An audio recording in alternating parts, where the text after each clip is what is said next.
goblins are just low XP speed bumps, cannon fodder for the party, right? Nope. DM, I know you've run that goblin encounter, the one where your players, even at low levels, just mow right through those little gobbos without missing a step.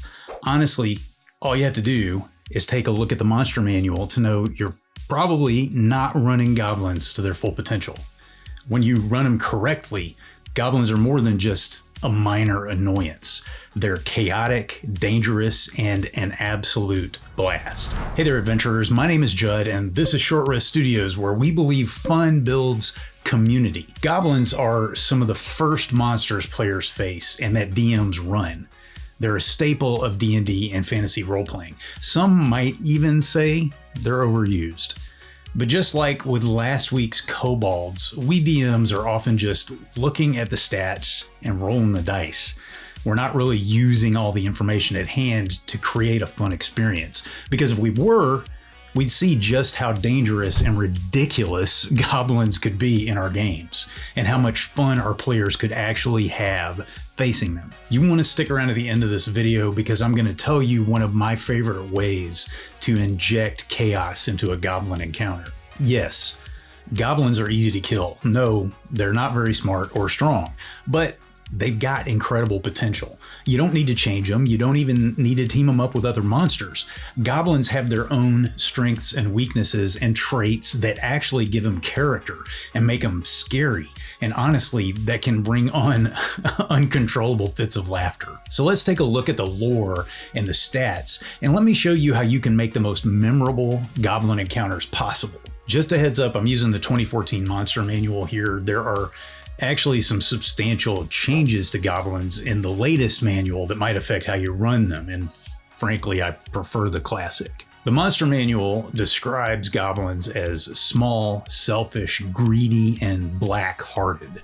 Their alignment is chaotic evil. They've got average intelligence and below average wisdom, so every individual goblin is going to do whatever benefits them the most in the moment. Goblins have an AC of 15, which is pretty high for a low CR monster, but they've only got 7 HP and their ability scores are terrible. Except for Dex, which is a 14, giving them a +2 modifier. They have dark vision and a +6 to stealth, which makes them very, very sneaky and good at hiding. I am very, very sneaky, sir. Now, goblins only have a single action, an attack with either a scimitar or a shortbow, but they also have the nimble escape trait, which means they can disengage or hide as a bonus action. That's an important one. For lairs, they like caves, abandoned mines, dungeons, ruins, basically any place they can claim for themselves with a minimum of work, because oh yeah, they're also lazy. Those lairs are going to be dark and dreary because goblins don't like sunlight, they sleep during the day, and like I said, they have dark vision. They're going to want their home to give them every advantage possible over adventurers coming to steal their stuff. Like kobolds, goblins' lairs have lots of tunnels and little places that a larger creature won't be able to fit. Also, like kobolds, goblins like traps. But even though they're marginally smarter, they don't have the kobold's natural affinity for creating traps.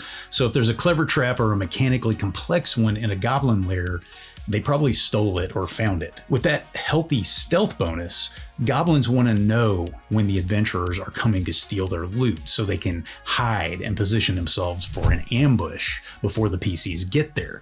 Typically, what you'll see is tripwires that cause debris to fall or piles of metal objects designed to make noise.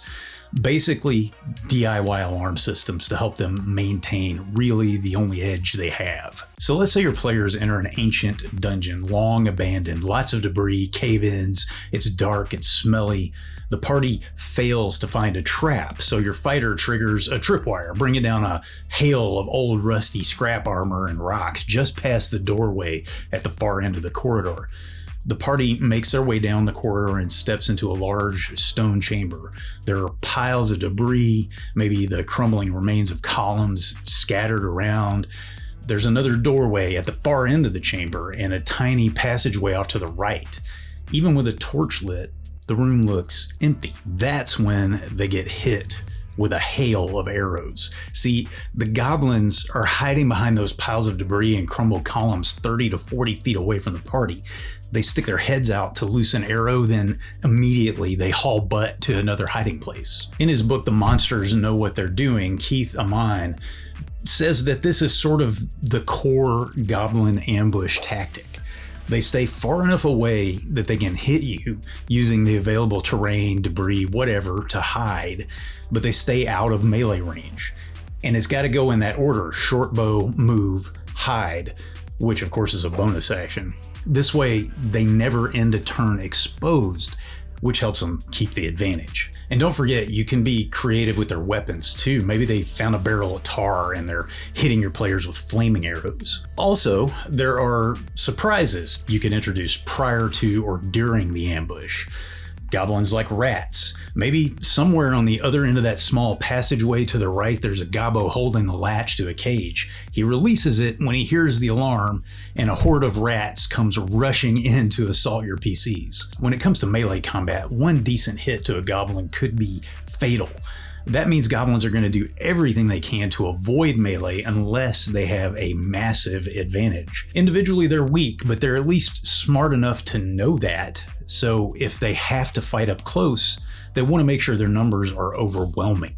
They work like pack hunters. Unlike kobolds, they don't have pack tactics, so they'll rely a lot on flanking if you use that optional rule to get advantage on attacks. And they will use hit and run tactics. Since they can disengage as a bonus action, their action economy in melee looks a lot like it does in ranged attack. They'll attack, disengage, and then change position.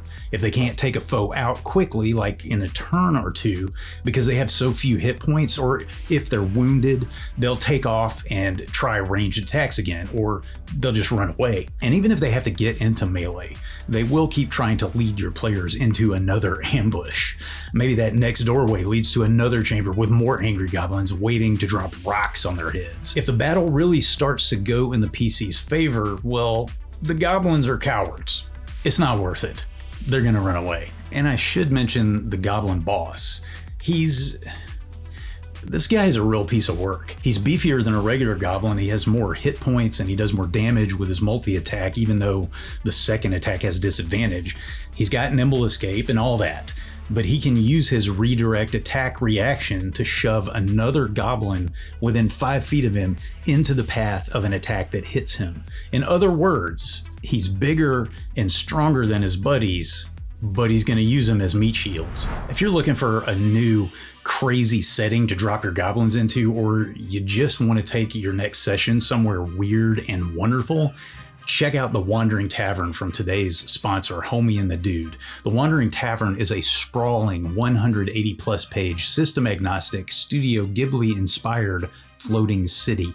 You get optional D&D 5e stats, huge battle maps, loads of unique NPCs, and cool magic items to protect yourself from the twisted spirits stalking the halls. With plot hooks that lead to dark forgotten secrets, black market empires, and more, there are endless tales to tell in the Wandering Tavern. Hit the link in the description and use code SHORTREST to get 20% off your order. In the middle of all this crazy combat, we should bring some more of the lore into play so we can make this an even more fun and memorable experience for our players. So here are 2 things you can do, even in the middle of combat, just to spice things up. First, goblins love to torment people. I envision this as playing tricks on the players. Maybe they're trying to pick pockets before the ambush, or rifling through the party supplies while they're camped outside the lair. Think Yoda in The Empire Strikes Back. Hey, get out of there! No! Or maybe a couple of random goblins are sneaking around tying the players' shoelaces together while they're distracted by the ambush. And now the second one.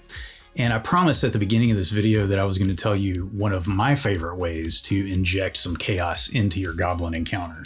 This is it. When a battle starts to go their way, goblins like to celebrate and taunt their enemies, as the monster manual says, with capering and dancing. So next time things start to go downhill for your party in a goblin encounter, or maybe just cuz, try this. Roll a d20. If it's above a 10, some of the goblins start to dance or jeer or insult the PCs instead of fighting. You can roll another die, which one depends on how many goblins are actually in that encounter or how many you want to be affected, to determine how many are going to start to celebrate. Some of them are still fighting, but the rest just can't hold in the laughter. Maybe they start jumping up and down with glee or challenge the bard to a dance-off. Dance off, bro. Me and you. Have fun with it. Make it crazy. This will add some laughs and also give your players a chance to maybe regain the upper hand. Tell me about your favorite encounters with so-called easy monsters in the comments.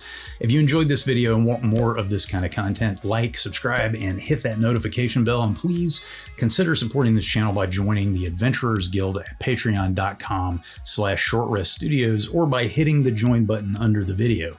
On April 15th at 7 p.m. Central, come join me, Ryan from the Verdigris Table, Sean from Delver, and Bob World Builder for a special Dungeon Crawl Classics actual play event.